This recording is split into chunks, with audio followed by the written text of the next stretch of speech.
Ok, então bom, então finalmente a gente vai acabar o tema peritos e perícias. Quando você for estudar perícias e perícias, você vai ter que ver no que tange ao processo civil e no que tange ao processo penal. Já dissemos para você quais são os artigos que você tem que estudar, tá? Eu vou dar para você que vai fazer concurso para médico legista, o que eu falei é mais do que suficiente, mais do que isso. Agora, para você que vai fazer concurso para delegado civil, você vai ter que dar uma aprofundada nisso, tá? Vai ter que dar uma aprofundada nisso. Eu vou dar uma sugestão a vocês. É um livro que eu não conhecia, mas eu comprei porque não sei ficar sem ler. E praticamente já acabei. Agora, é um livro maravilhoso. Vou dar para vocês. Essa é a ideia aqui, ó. Um livro de criminalística do... Ah lá. Não dá para ler direito não, né? Do Vitor Paulo Stumvoll. Vitor Paulo, tá? Com V de Vasco da Gama. Vitor Paulo, 6ª edição, um livro de criminalística. Criminalística, tá? É um livro excelente. A editora Milênio, tá? Editora Milênio. Então, para você fazer concurso para delegado, dá uma olhada nesse livro, porque vai dar uma aprofundada bem grande em perícias, peritos, perinecroscopia, que nós vamos falar agora. Vocês têm que estar bem mais dentro sobre isso aí. Tá? Eu, particularmente, já li uma vez e vou ler outra vez, que eu vou chegar lá na prova um pouquinho mais denso. Né? Eu vou fazer concurso para delegado civil, né? Já falei, né? Então, vamos nessa. Lá em Brasília, estarei lá com vocês, tá? Então, anda brasa, compre esse livro é muito legal. Bem, perinecroscopia.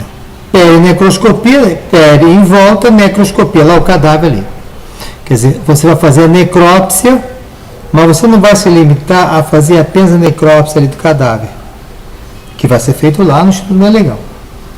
Antes de você pegar esse cadáver e levar para o Instituto Médico Legal, os peritos criminais devem analisar os fenômenos, os vestígios que estão em volta a uma certa distância. Então você vai começar a fazer uma avaliação de fora para dentro, como se fossem vários círculos, né? Você vai fechando até examinar o cadáver. Quer dizer, o objeto é o cadáver, então é mais interessante, o que mais necessita ser apurado, porque sem cadáver não tem crime, né? Então, você vai chegar ao cadáver, mas você começa a estudar toda a periferia. Se o local é ermo, se não é ermo, o que tem por fora, tem prédios por fora, se não tem, é o mar, é a praia, são lagos, o que tem, né? Uma coisa meio ampla, né? De lá você vai fechando o cerco, né? Aí você deve isolar a área maior necessária aos esclarecimentos dos fatos, né? Então, a gente vai obedecer ao que está escrito no artigo 6º, né, do Código de Processo Penal. Se você for esperto, abre lá o artigo 6º do Código Penal. Mas assim, logo que tiver conhecimento da prática da infração penal, a autoridade policial, delegado, né, deverá, aí vai lá, dirigir-se ao local, providenciando para que não se alterem o estado nem a conservação das coisas até a chegada dos peritos. Quer dizer, esse é um artigo que diz a regra geral. A regra geral é que você não pode mexer nada, até que chegue os peritos lá. É o bom senso, claro, mas isso nem sempre é possível. Claro que não é possível. Porque houve um crime, mas não matou ninguém, o cara está ferido no chão. Vai deixar o cara esperar o perito? Não, vai ter que ser levado para o hospital. Mas o que acontece? Por exemplo, gasolina, a gasolina está lá jogada no chão.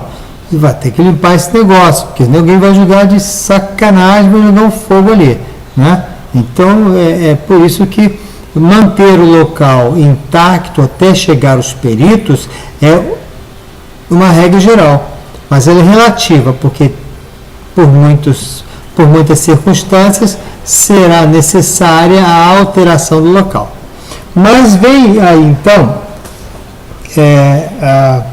o artigo que vai dizer o seguinte, que neste caso, né,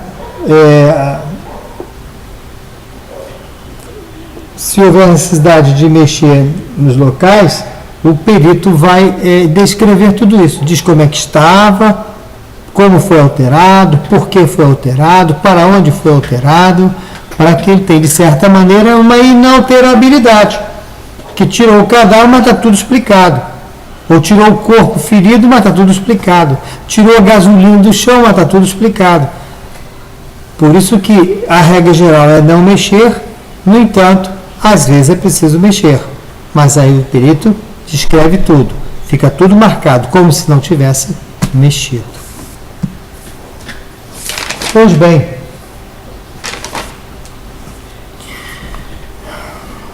como disse para vocês, quando vai chegar os peritos lá no local, ele vai fazer uma perinecroscopia, vai analisar tudo, todo o contexto. O que é isso mais ou menos? Isolar o local. Que local? Em volta do cadáver? Não. Em volta de todos os elementos que possam, de alguma maneira, explicar o fenômeno da ilicitude penal. Pode ser que vá abranger uma lata do lixo, abrange também lá um pedaço de papel jogado, abrange algumas manchas de sangue. Então, em volta de tudo isso, ele vai isolar o local. Isso que é isolar o local. Isola o local, tentando fazer o que está aqui dentro é mais ou menos aquilo que me parece ser ligado ao crime, né? E o que está fora me parece não ter relação com o crime. Tudo é relativo. É preciso analisar o solo. O solo é fundamental, por vários motivos. Qual é a qualidade do solo?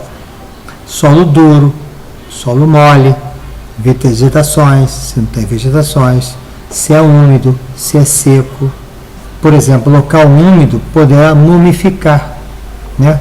Ou, se é seco, poderá mumificar o cadáver, não é verdade? Eles que se for molhado ou úmido, já não vai ser, será macerado.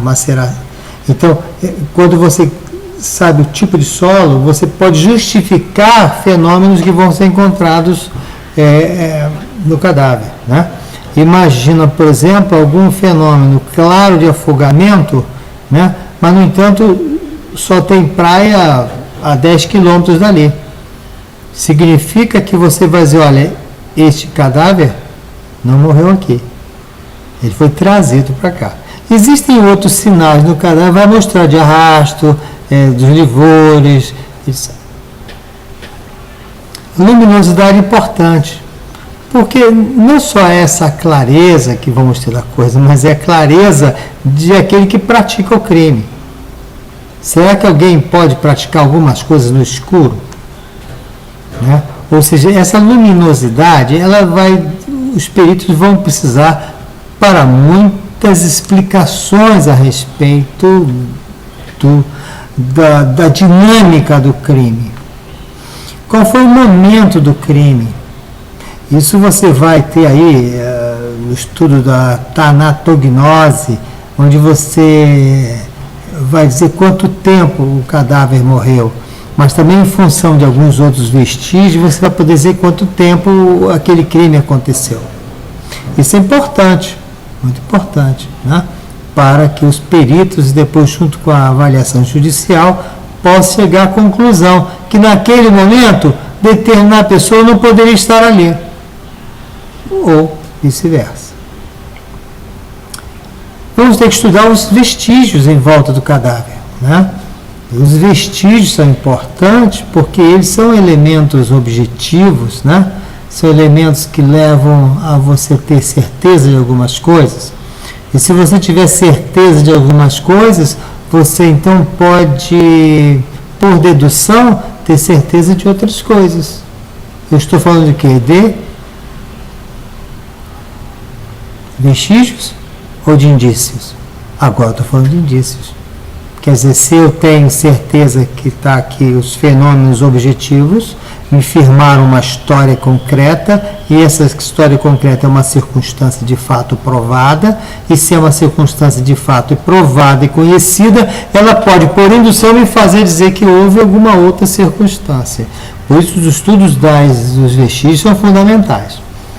Por exemplo, estudar as manchas de qualquer tipo de líquido, mas tem dois tipos de manchas que são fundamentais, que é a mancha do esperma e que é a mancha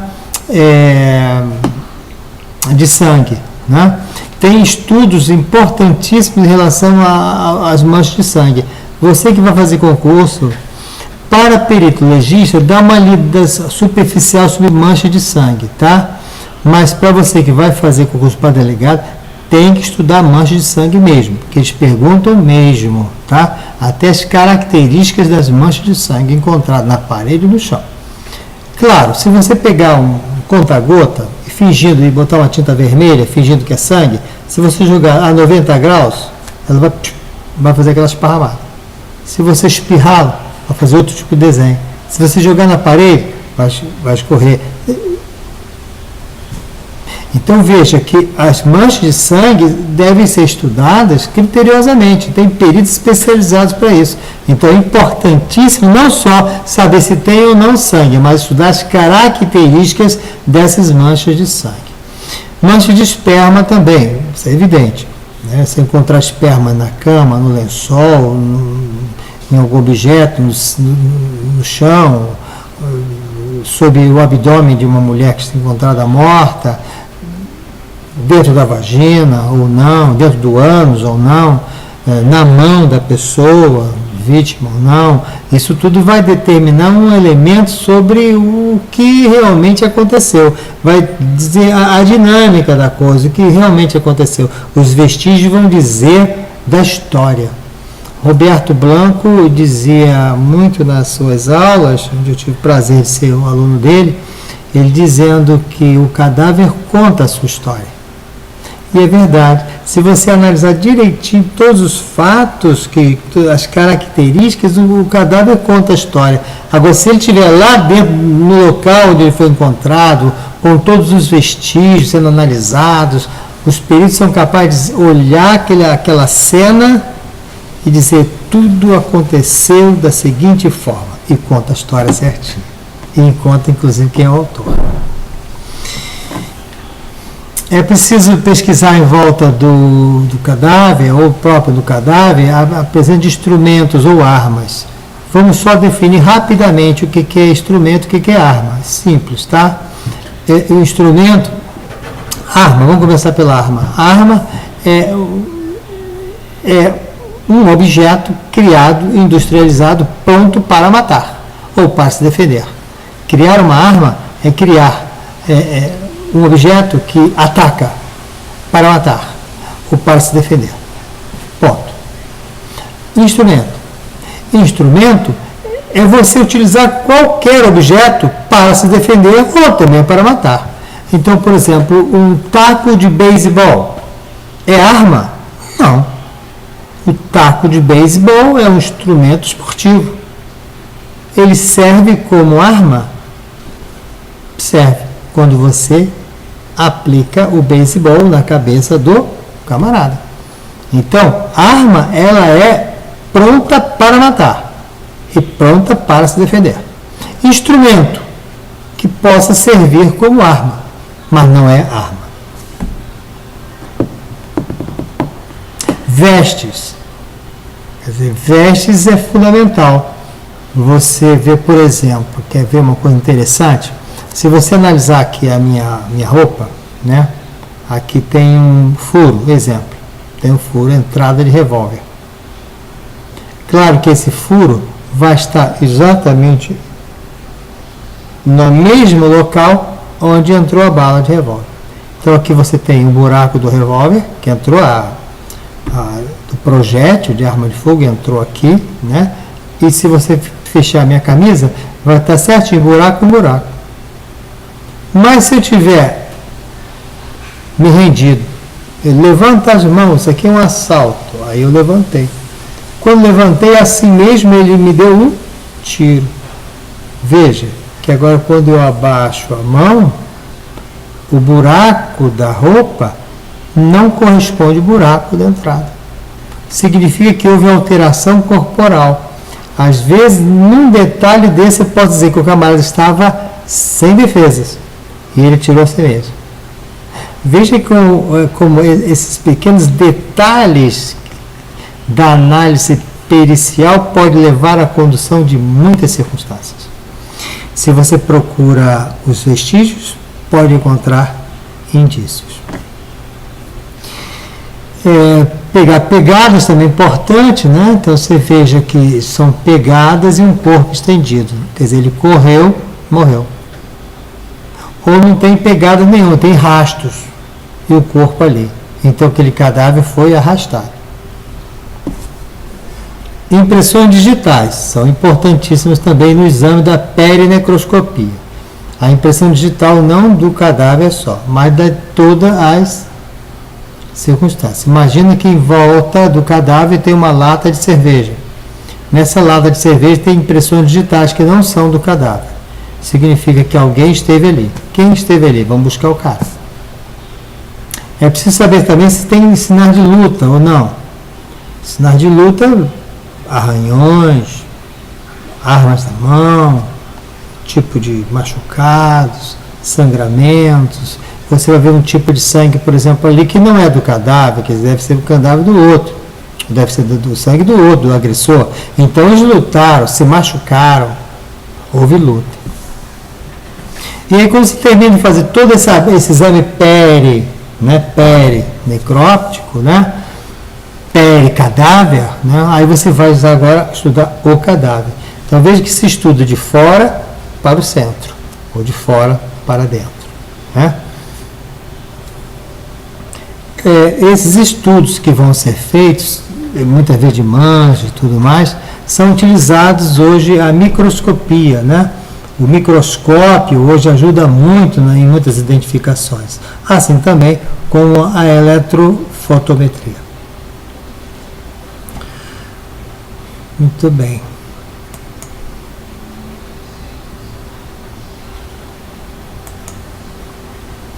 Agora, quanto ao exame do cadáver, né, a gente vai lembrar apenas que a gente vai começar a estudar agora a tanatologia, traumatologia, e aí sim vocês vão começar a fechar as coisas todas que nós estamos falando.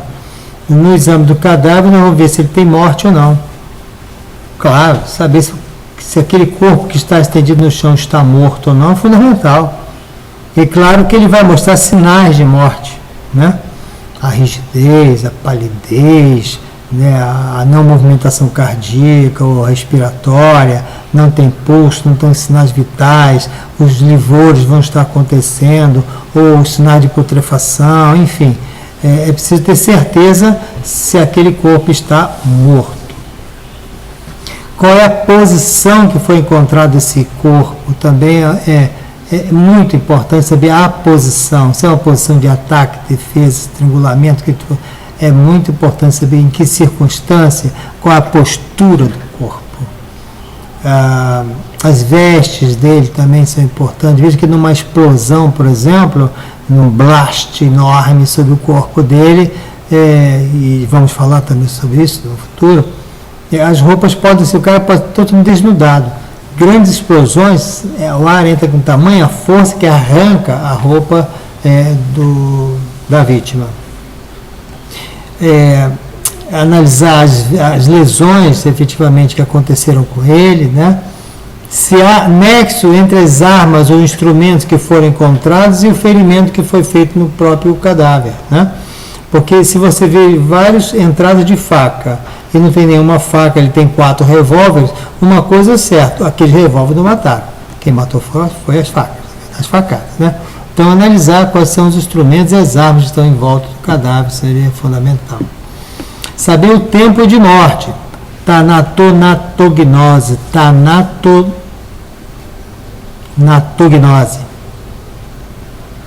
É saber quanto tempo o cara está morto ali. Isso é importante. Isso é muito importante. Por exemplo, imagina que tem do lado uma vela acesa, né, na hora que ele morreu. Daqui a um tempo, a vela vai estar apagada e totalmente acabada. E eu preciso saber quanto tempo. Né? Então, já sei se aquela vela está apagada, certamente ele não estava morto naquela hora. Quando ele morreu, a vela estava grande. Sei lá, tem muita coisa a você analisar. O importante é saber qual o tempo que ele está morto ali. Se é um projeto de arma de fogo, é fundamental verificar se nós encontramos ali o projétil fora do corpo, né? Porque achando o projétil fora do corpo é fundamental, porque ajuda muito a descobrir quem é a arma, né? Qual foi a arma. Existem lesões de hesitação, por exemplo, no suicídio, eu quero cortar meus pulsos, aí eu fico fazendo pequenos portes, ganhando coragem, corto. Então você vai ver do lado da grande corte, pescoço, o pulso, você vai ver que as lesões paralelas, significa que o cara está testando a sua capacidade, né? No esgorjamento, então, ó, o cara fica assim. Então ele tem vários pequenos cortes, lesões de hesitação e depois o corte principal. Isso é diferente das lesões de defesa. Se você vai me atacar, eu vou me defender. Então as lesões vão estar aqui, ó, no antebraço, na mão, no pé, enfim. Então as lesões são várias lesões, às vezes, de um cacetete que está se defendendo. E etc. Temos que ver também no cadáver as lesões de assinatura. O que são as lesões de assinatura? Aquelas lesões que você olha e pá, já sei o que foi que aconteceu. Pá, tapa na cara. Aqueles 4 dedos aqui assim, ó, foi tapa na cara. Lesões, por exemplo, de Jelinek. A lesão de Jelinek você vai ver que são lesões típicas de quem levou um choque elétrico, né? Ou as lesões de Lichtenberg. As lesões de Lichtenberg, parecem arvoredos e tal, elas são de quem tomou um choque de um raio, né? E, chamado pelos legistas de eletrofulguração. Então, quando é choque, é eletricidade, é eletropleição, e quando é raios, é eletrofulguração. Bem, recomendo vocês, então, a comprar esse livro, estudarem criminalística. Porque é no estudo da criminalística que vai dar densidade aos conhecimentos de peritos, perícias e perinecroscopia. Certamente estão ali 3 questões da sua prova de delegado civil e certamente uma questão do médico perito legista. Tá? Gente, então, eu acho que a ideia dessas aulas não foi dar todos os elementos, que não teríamos tempo para isso, levaríamos horas e horas e horas e horas falando aqui, nem seria producente, mas a gente pode dizer a vocês, para fechar o expediente, tá? Leiam Código de Processo Civil, 145, 157, 420, 443. Código de Processo Penal, 155, 157, 158, 184. Tá? Pega o livro de criminalista, não trouxe aqui agora. Tá aqui, criminalística, né? Do Vitor Paulo, da editora Milênio, tá? E vocês com isso estarão absolutamente preparados para a prova no que tange perícias, peritos e criminalística, tá bom? Fiquem com Deus. Nós vamos começar agora para essa semana ainda, vamos começar traumatologia. Aí sim vai começar os filmes de terror. Um abraço.